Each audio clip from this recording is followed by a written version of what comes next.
we're going to be talking about Azure RMS in Office 365, specifically with SharePoint Online and OneDrive for Business.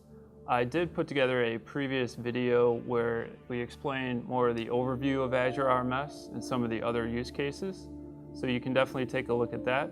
But again, today we're focusing on SharePoint Online and OneDrive for Business.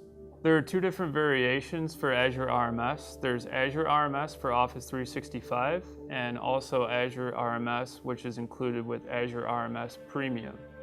Within this RMS plan comparison table, we have two versions of RMS. There's RMS for Office 365 and Azure RMS Premium. This is also included in EMS, and RMS for Office 365 is included with E3 or above. If you look at the comparison in the features, in the middle it integrates with Exchange Online, SharePoint Online, and OneDrive for Business, or Office 365. So both these plans integrate with these workloads. If you look towards the bottom, there are some different features that are included with the premium version versus the one that's included with Office 365. So one of the extra features is integration with file servers and FCI, which is file classification infrastructure. Also, you can track and revoke access to documents. So if you take a look at the comparison, if you have Office 365 already, you can really jump into a majority of the features with the RMS, and it makes it very easy to test out in, say, a proof of concept type of environment. So this diagram here shows some of the topology with Office 365, EMS, and Azure RMS. If you look at the very top, you have Windows Azure Active Directory and Office 365. So Azure Active Directory is really the back-end service for Office 365 and all of Microsoft Online services. And you have a directory synchronization mechanism, either Azure AD Connect or Active Directory Federation services, or a combination of the two.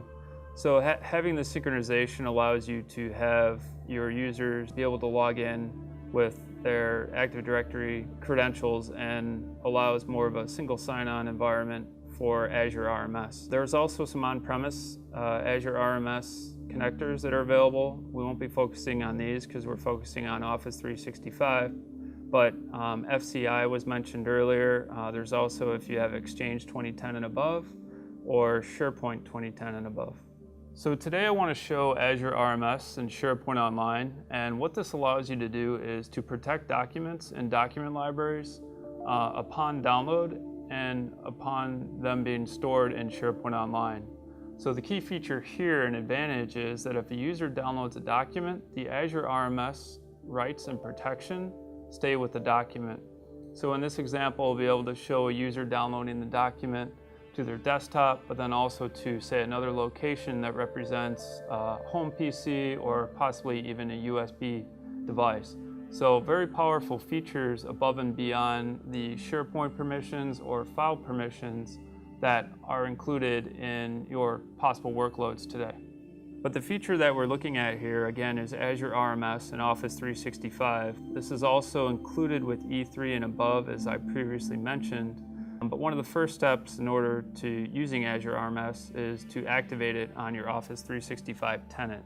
But if I go into Admin Centers on the bottom left-hand corner, there's going to be SharePoint. So this is the SharePoint Online Admin Center, and where the second piece that we have to do is actually tell SharePoint Online that we want to use Azure RMS. So on the left-hand side, we have our menu options, and one of those is Settings.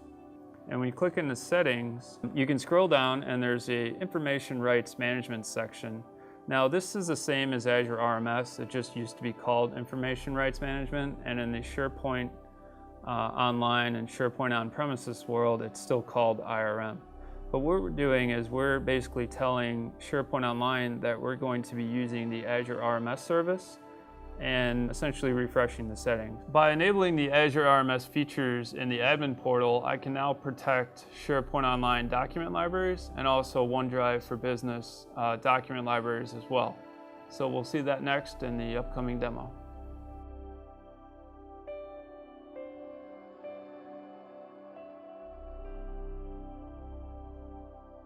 As I'm logged in as a global admin, I'm able to set the settings on the document library. So regular users can't set these settings, so you'd have to use your compliance or security policies to come up with the settings that are then administrated and enforced by your IT department or SharePoint administrators. So as a global admin, I can click onto the Library tab at the very top and click on to Library Settings. And what's new here in Library Settings under Permissions and Management in the middle is Information Rights Management. So without me enabling that, this wouldn't be seen. So when I click into Information Rights Management, one option here is that you're actually restricting the library itself. So that's the first checkbox that's there. But there's also Show Options underneath that. So you're able to create a policy title and a description, and these are shown throughout either Microsoft Office itself, SharePoint Online. So we'll see this in a later section that these policy titles and the descriptions will show up in various places. But the key components here are having the ability to, one, restrict the document library itself with Azure RMS, but also add some extra features. So if we look at set additional IRM library settings, I have do not allow users to upload documents that do not support IRM. So IRM is only supported with certain types of documents, including Office documents, PDF files, and other various file formats. So this makes sure that something isn't uploaded and it will not be protected in case it was not a supported file type. The other one is going to be prevent opening documents in the browser. So I want to make sure that the user is authenticated and logged into Microsoft Office in order to open the document and not open it in Office Online.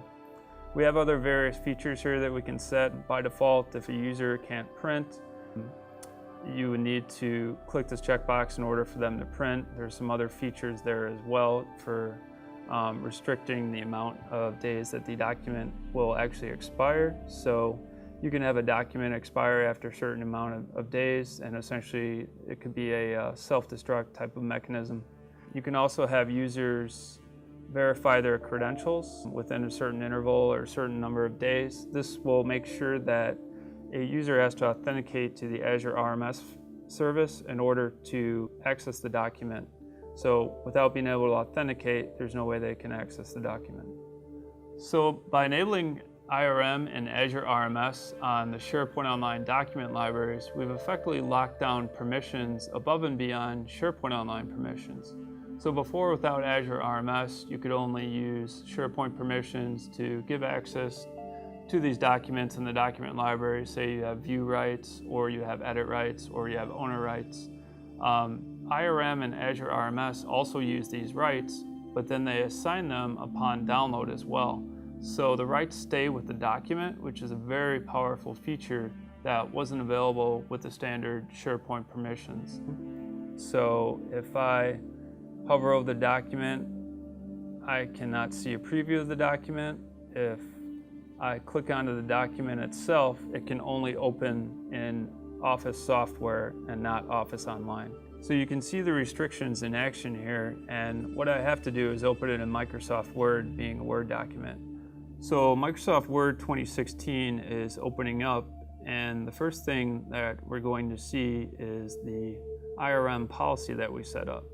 So you can see that it says confidential, internal only, confidential documents, internal use only. So those were the settings that we set up, but above and beyond this, we also set up specific permissions. So if I view permissions in the document, we can see exactly what our permissions are with Azure RMS.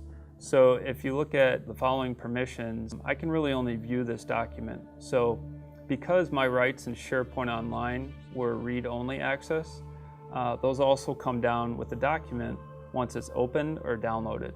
So again, the key feature here is that the permissions are staying with the document no matter where they are, and they're based on the permissions that you would have had in SharePoint Online already.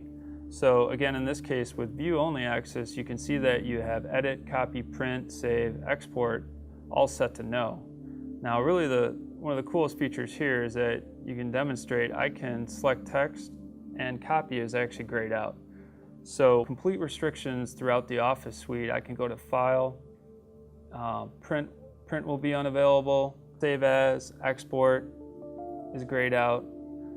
really all the setting permissions that we have are directly shown in Office, and there's no way to even take a screenshot of this document as well. So if I use the standard snipping tool and try and take a screenshot, it's not going to allow me because this is also one of the features of Azure RMS. So if I click on New here, the screen itself is grayed out, and then when I actually do take a screenshot, it's completely black. So again, Windows itself is designed to understand Azure RMS, and also the Office 2016 software is designed to understand our Azure RMS in this way.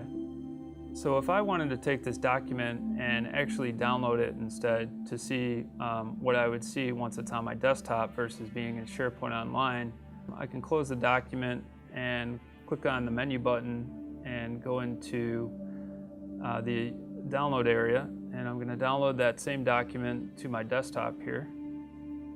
So I'm going to save it to the desktop, and once I open it, we'll see pretty much the exact same things that we saw in the previous demonstration, showing Word 2016 with the confidential internal only. We can also view the permissions, and we can see it has the same permissions as well. So the real power becomes when I want to download this to another source. So I'm going to use the local PC to represent, say, a home PC or USB drive, or really just another location. So what we've shown here is how Azure RMS protection works on Karen's PC itself, but what happens when we take this file and download it to, say, a home PC or the USB drive example that we mentioned before.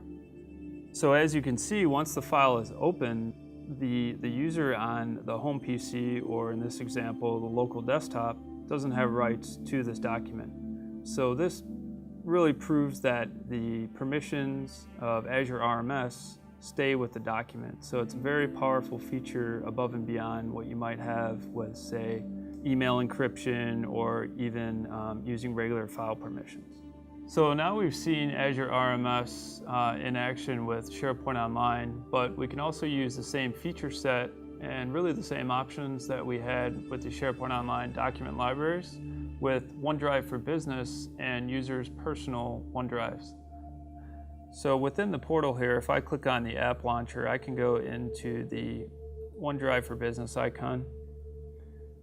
And once I'm in here, Microsoft just recently redid the interface for OneDrive, so it's a little difficult to find if you were just to search for it straight out. But the way to get to the site content settings where we want to enable IRM, you have to go into the settings wheel in the upper right here, and you see it says site settings, but it doesn't say site contents anymore. So if I search for site content, it does show up. So hopefully Microsoft will just include that later on, but this is the quickest way to get to it at the moment. Once I click on site contents, we're going to see very similar to the SharePoint Online type of site content screen as administrator, if you've seen this before, but the general OneDrive personal library is under Documents. So if I click on Documents, there's also a sub-menu here to click more for information. And once I click on that, there's a settings that comes up. So under settings, there's permissions and management area, where we saw we had the IRM settings under SharePoint Online. We have the same settings now in OneDrive. So if I click on information rights management, I'm able to restrict permissions to the entire OneDrive library for Karen. So by setting these information rights or Azure RMS rights on personal OneDrive, we're able to get the same capabilities that we saw before upon having permissions stay with the document upon download.